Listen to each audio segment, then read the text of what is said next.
Morning, everybody. Nice to see bright faces. Good to see you. It's a little cooler today. That's good.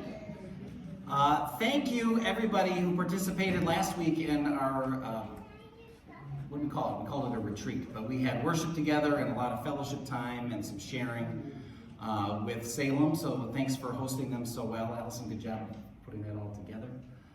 And good job sweating through the sun and everything else, but we did a good job, so thank you. Well done. Today, a couple things. We've got the hymn of the day is back. So after the sermon, we're going to sing, so that'll be good. And then also afterwards, of course, snacks. Who doesn't love snacks? Good time. Tomorrow's the 4th. See some Patriot. Maybe we'll have a little poll. Who's the winner, the most patriotic in the room? I don't know. It seems to be over there. Oh, Hank's in the back. He's representing. So we're all good. So have a safe day tomorrow, whatever it is you do. All right. Let's start. We start with confession and forgiveness, and you'll find that in your worship folder. And I invite you to stand. It comes from Luke. Glory to you, O Lord. After this, the Lord appointed 70 others and sent them on ahead of him in pairs to every town and place where he himself intended to go. Jesus said to them, "The harvest is plentiful, but the laborers are few. Therefore, ask the Lord of the harvest to send out laborers into his harvest. Go on your way. See, I am sending you like lambs into the midst of wolves. Carry no purse, no bag, no sandals, and greet no one on the road.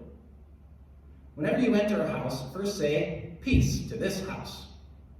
And if anyone is there who shares in peace, your peace will rest on that person. But if not, we will return to you. Remain in that same house, eating and drinking whatever they provide, for the laborer deserves to be paid. Do not move about from house to house. Whenever you enter a town and its people welcome you, eat what is set before you. Cure the sick who are there, and say to them, 'The kingdom of God has come near to you.'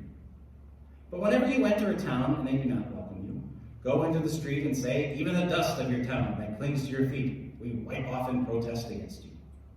Yet know this, the kingdom of God has come near. Whoever listens to you, listens to me. And whoever rejects you, rejects me. And whoever rejects me, rejects the one who sent me." Then the 70 returned with joy, saying, "Lord, in your name even the demons submit to us." Jesus said to them, "I watched Satan fall from heaven like a flash of lightning. See, I have given you authority to tread on snakes and scorpions, and over the power of the enemy, and nothing will hurt you. Nevertheless, do not rejoice at this, that your spirits may submit to you, but rejoice that your names are written in heaven." This is the gospel of the Lord. Praise to you, O Christ. Please be seated. All right, there is a lot here. But I think we can pare it down to a few little themes. The first piece is the peace, right? We're supposed to go around and share God's peace with others, Christ's peace with others, to receive it and to share it. It's about hospitality, taking care of people and being taken care of. And it's about the kingdom of God. It's about noticing, declaring, participating where God's at work in the world. I think that's what Jesus means. But then the end of this story, which is actually where I kind of want to start, is it's about coming back and sharing that joy with everybody else. So I got a few things to share. So the first mission trip that I led, I was, I think, 23. So I think I could rent the van, but I don't think I could drive the van yet from the rental company. So I had to have like a couple of parents come along with me to get there. I was a youth director in southern Wisconsin, and we went out to the Pine Ridge Reservation in South Dakota, which was about a 12-hour drive, I think. It was one of those experiences that was life-giving. So, people at first, just because you're in a different place, kind of look at you funny, like, what are you doing here? But we had roles to play. We had contact people that welcomed us and took care of us. We spent our time in the morning at this church, so we'd split up kind of in half. So half of us would run kind of like a vacation Bible school for the kids in that little community there, and the rest of us were doing work projects. I think we were, if I'm remembering right, we were stripping and then putting up new shingles on a roof and getting to look out on the prairie around us as we did it. And then in the afternoon, so that was kind of the morning. Then in the afternoon, what would happen is some local people would take us around, and they would tell us about their community. They would show us the points of interest in the community. We would get to know their culture a little bit. And it was a nice exchange because they were happy to receive us and we were happy to learn from them. There was peace exchanged, there was hospitality that happened, and God was certainly at work among all of us. And we got to come back and tell the church all about it. It was one of those great first initial experiences when I was a young adult. Of course, I've gone on a lot of trips since then. This is not just going to be my trip highlight reel, but other places too. So when I was still in school, Tammy and I went to Nicaragua and Costa Rica. And that was not a work trip. That was about just seeing what the church was up to in that place. And amazing place, wonderful people. If you remember, we had the pastors worked full-time jobs, and then they got together for a day to study and train, and then they went out to these little communities that would take 5, 6, 7, 8 hours to get to. And we would go with them, and we'd have worship together in these, they call them their cathedrals, but they were, logs and aluminum frames and these little places, and they'd share these big extravagant meals for them with us. They were just so happy to be able to share those experiences with us. This is what Jesus is talking about here. It's about connecting. We share the peace together. We welcome each other, and we receive welcome. And of course, it's all about living into the kingdom, about how God is at work among us. 8 years ago, I got to go with my friend to Uganda, which was an extraordinary place as well. We stayed at this all-girls school. They had chapel every day. It's not like chapel where I teach, where it's 10 minutes, we read the readings and the prayers and everybody goes. I mean, this would be hours. And it was singing, the most beautiful singing you've ever heard in your life, coming from these 5th through 12th graders, all in this place praising God. Beautiful, beautiful. And then we do again, we get to know kind of the area, and we do some work on this other school that was putting on an addition. Of course, I've taken kids lots of places too. Texas, Toronto, West Virginia, Kentucky, Houston was where the youth gathering was last. Again, also these great exchanges of people and welcome and hospitality and peace. And what is God up to here among us?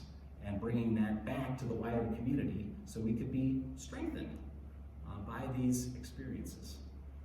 Again, not to boast, as we heard in the epistle reading, but to share that living Christ together about what it's all about. Now, the last few years, one of the things Tammy and I did is we started doing a lot more local projects. So we would get kids together, we'd get adults together, we'd get all kinds of people together. And we started going to New Haven to work on all kinds of things, whether it was the Ronald McDonald House, which helps families whose children are in the hospital at Yale, or Columbus House, which is helping people get back on their feet, or a church that works in the Hill, street ministry, trying to make connections in a place that's often neglected by others. And it's all about building those relationships over time. That's how the church gets strengthened, right? That's what we were doing last week when we were together with Salem, strengthening each other, reporting out on how God is at work among us, sharing in hospitality, and of course, God's peace.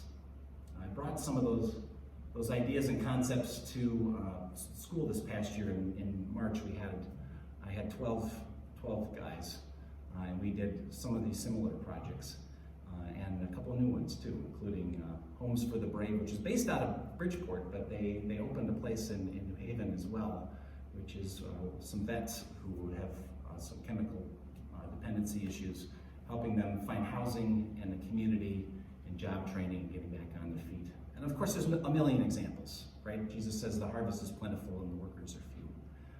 And yet here we are, right? And you start to think to yourself, oh golly, how on earth could we do any of those things? But you're already doing it.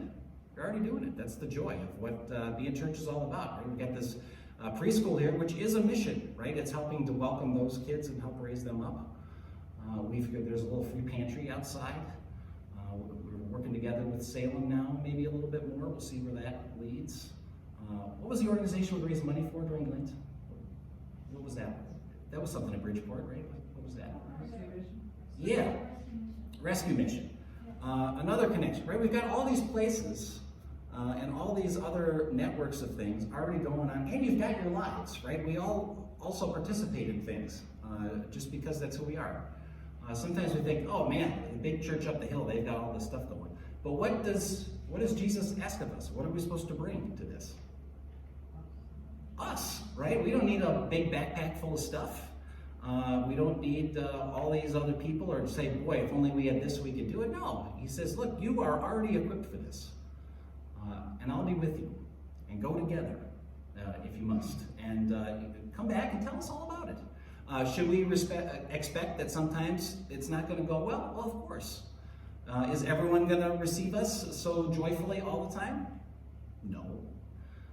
And yet at the same time, what are we called to do? Called to bring that peace to others, to receive hospitality and to welcome others into it. And it's about taking notice of what God's up to in our lives and in the people around us. So tomorrow we've got the 4th of July, which some of you are already celebrating because you're already dressed for it. But, think about this for tomorrow especially, but maybe even into the coming weeks and over the summer. You know as well as I do just how deeply divided our country is, even as we're going to celebrate it tomorrow.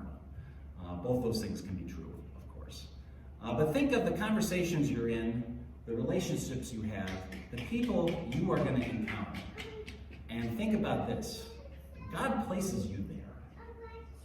Where can you, in those gatherings and interactions, bring peace?